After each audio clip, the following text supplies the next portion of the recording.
Most people retire broke.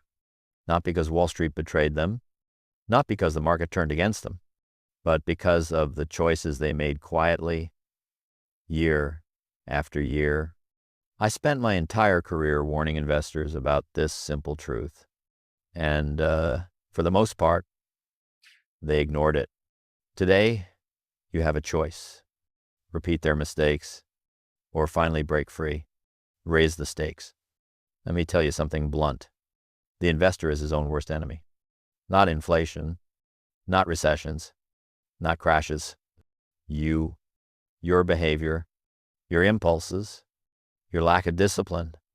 That, more than anything else, is why so many people reach retirement age with regret instead of confidence.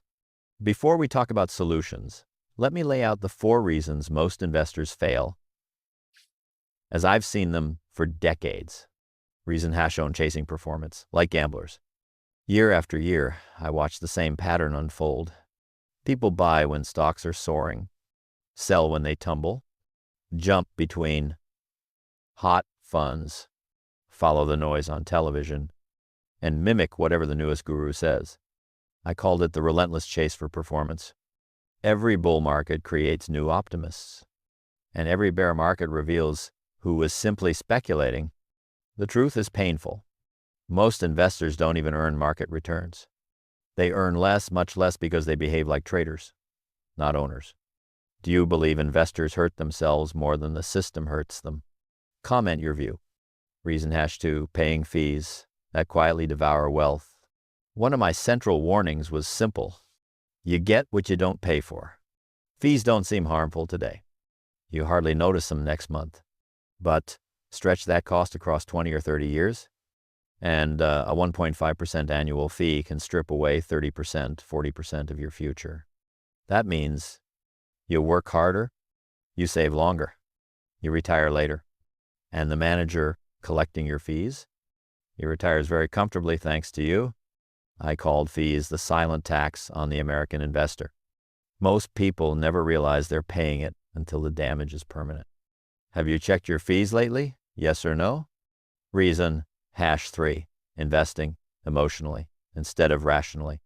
Markets rise and greed takes over. Markets fall and fear takes control. Let me be clear. The great destroyer of wealth is not the bear market.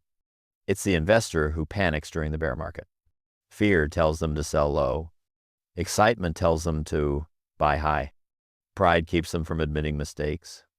And meanwhile, the market does what it has always done. It fluctuates. It tests your discipline. It distracts you from long-term investing. As I've said many times, the stock market is a giant distraction to the business of investing. Wealthy investors understand this. They trust time. Struggling investors trust their emotions. Reason hash 4, rejecting simplicity. Simplicity, to me, is a superpower. But people don't want simple.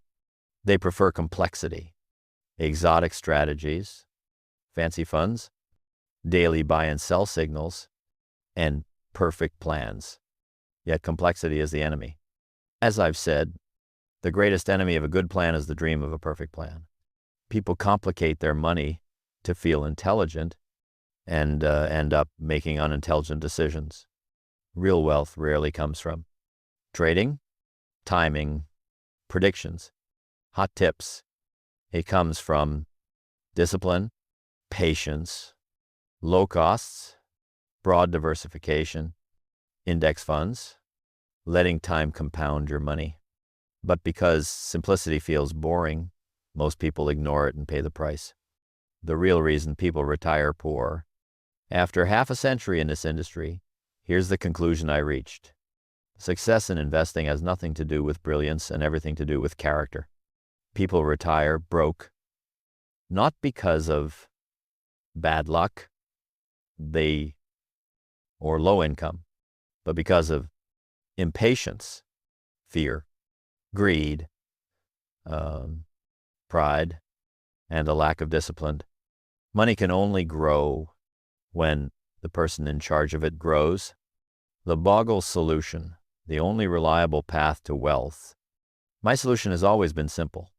In fact, many people thought it was too simple, too dull, too predictable, but it works. And it works for ordinary people, not just experts. Here are the 4 rules that build lasting wealth. 1. Own the entire stock market with a low-cost index fund. No predictions, no picking, no gambling. 2. Keep fees as close to zero as possible. If you're paying above 0.1%, you're losing money unnecessarily. 3. Stay the course. Crash, hold. Boom, hold. Media panic, ignore it. No matter what, stay invested. 4. Let compounding do the heavy lifting. Time creates wealth far more reliably than talent. This is precisely why I created the index fund, to give everyday investors a fair chance at financial freedom. A hard truth you must face. Most people retire poor, and yes, much of the blame lies with the choices they made, but you don't have to follow that path. If you want a different future, start making different decisions today, because, as I've always said, your future self is quietly waiting for you to make the right decision.